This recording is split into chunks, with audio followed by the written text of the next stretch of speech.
morning everyone. Today we are going to tell about father and daughter emotional state. ఇప్పుడు చంద్రయ్య నీకు ఇప్పటికే 2 సార్లు heart stroke వచ్చింది. ఇంకోసారి వచ్చిందంటే బ్రతకడం కష్టం. నీకు చాలా సార్లు చెప్పాను నువ్వు ఎక్కువ పని చేయకుండా రెస్ట్ తీసుకో అని. కానీ నువ్వు కూతురు ఆనందం అని చెప్పి నీ ఆరోగ్యం పాడు చేసుకుంటున్నావు. ఇలా అయితే బ్రతకడం కష్టం అయ్యా. నా కూతురి ఆనందం కంటే నాకేది ముఖ్యం కాదు. తనని ఆనందంగా ఉంచడంలోనే నేను ఆనందంగా ఉంటాను. నాన్న త్వరగా రా నాన్న, నాకు బాగా ఆకలిస్తుంది. తొందరగా ఇంటికి వెళ్ళిపోతాం. మరేం పర్లేదు డాక్టర్, నేను చూసుకుంటాను.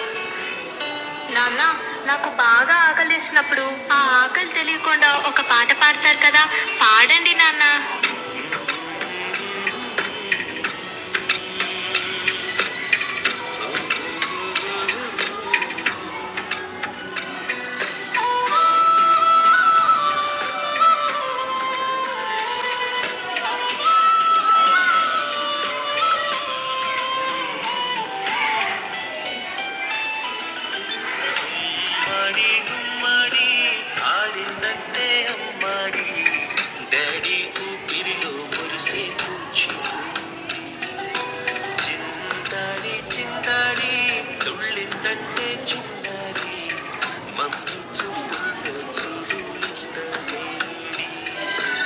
నాన్న కాళ్ళు నొప్పి వస్తున్నాయి నాన్న.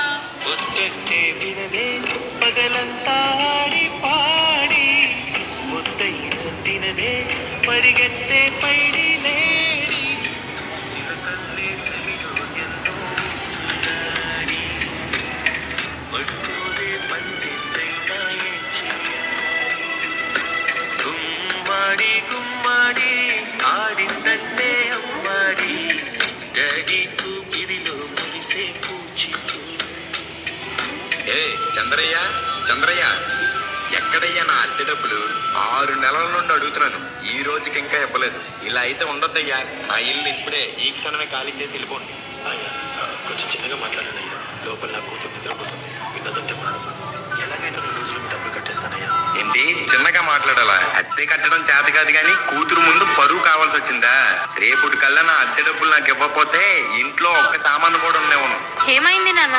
ఏం లేదమ్మా, పద పడుకుందాం. నేను మొత్తం విన్నాను నాన్న, నువ్వేం బాధపడకు నాన్న. నేను బాగా చదువుకొని ఒక మంచి ఉద్యోగం చేస్తాను. మనమే ఒక మంచి ఇల్లు కట్టుకొని ఆనందంగా ఉందాం. అప్పుడు ఎవరికి డబ్బులు ఇవ్వాల్సిన అవసరం లేదు కదా.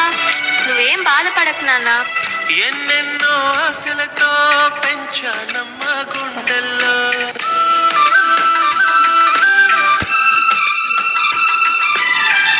ఎన్నెన్నో ఆశలతో పెంచానమ్మ గుండెల్లో, నువ్వే నా కలలన్నీ పెంచాలే నీ కన్నుల్లో. నా తల్లివి నువ్వో నీ తండ్రివి నేను, ఎవరినెవరు లాలిస్తున్నారు. ఏమైంది నాన్న? డాన్స్ చెయ్యి నాన్న. చిత్రంగా చూస్తుంటే నీ కన్నంటే పొంగిందే ఆ చూపుల్లో పాలవెల్లి. నాన్న రేపు నాకు ఢిల్లీలో ఇంటర్వ్యూ ఉంది. అందులో కానీ నేను సెలెక్ట్ అవుతే 60,000 జీతం వస్తుంది. ఇక మన కష్టాలన్నీ తీరిపోతాయి. హ్యాపీగా బ్రతికేయచ్చు. నీ ప్రశ్నలు ఎవ్వరో బదులెవ్వరుగా. జాగ్రత్తమ్మా, నీకోసం ఎదురు చూస్తూ ఉంటాను. త్వరగా వచ్చేవా? ఖచ్చితంగా ఆ జాబ్ ని సంపాదించే వస్తా. ఏ గాలు నిన్ను తరుముతుంటే అల్లరిగా. మరి నేను వెళ్ళొస్తాను నాన్న, నువ్వు జాగ్రత్తగా ఉండు. ఆగాలో లేదు తెలియదంటే చెల్లదుగా. ఈ జాబ్ నాకు చాలా అవసరం. మా నాన్న నా కోసం ఎంతో కష్టపడ్డాడు. మా నాన్నని హ్యాపీగా ఉంచాలంటే ఈ జాబ్ నాకు రావాలి. బతుకంటే బడి చదువా అనుకుంటే అతి సులువా. నా బంగారు తల్లి, నేను పని చేయట్లేదు, డబ్బులకి ఇబ్బంది పడుతున్నా అని తాను జాబ్ చేస్తా అని ఇంటర్వ్యూకి వెళ్ళింది. సర్లే, నేను ఇంకా ఎన్ని రోజులు బ్రతుకుతానో కూడా తెలీదు. తనకి జాబ్ వస్తే తనే హ్యాపీగా ఉంటుంది. నా పాపకి జాబ్ వస్తుంది. దేవుడు ఉన్నాడు, జాబ్ ఖచ్చితంగా వస్తుంది.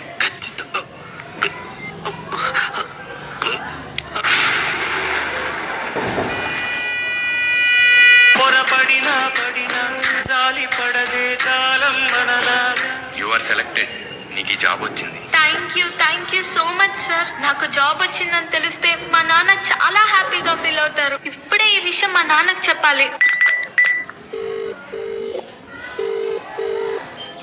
ఏంటి నాన్న ఫోన్ లిఫ్ట్ చేయట్లేదు? సరేలే, డైరెక్ట్ గా వెళ్ళి సర్ప్రైజ్ చేద్దాం. ఆయన హ్యాపీగా ఫీల్ అవ్వడం నేను కల్లారా చూడాలి. ఒక నిమిషం కూడా ఆగిపోదే నువ్వు వచ్చేదాకా.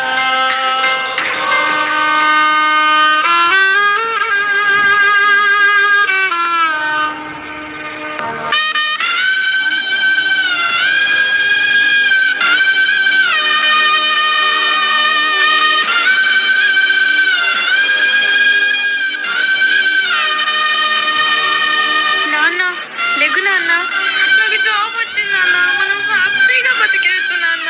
నాన్న లెగు నాన్న, నాకు భయం వేస్తుంది నాన్న. నాన్న లెగు నాన్న. నాన్న ప్లీజ్ నాన్న లెగిసి చూడు నాన్న. అందులో కానీ నేను సెలెక్ట్ అయితే 60,000 జీతం వస్తుంది. ఇక మన కష్టాలన్నీ తీరిపోతాయి. హ్యాపీగా బ్రతికేయచ్చు. నాన్న లెగు నాన్న, నాతో డాన్స్ చేస్తావు కదా నాన్న, ఇప్పుడు కూడా చేద్దాం లే నాన్న, నాతో కలిసి డాన్స్ చేయి నాన్న.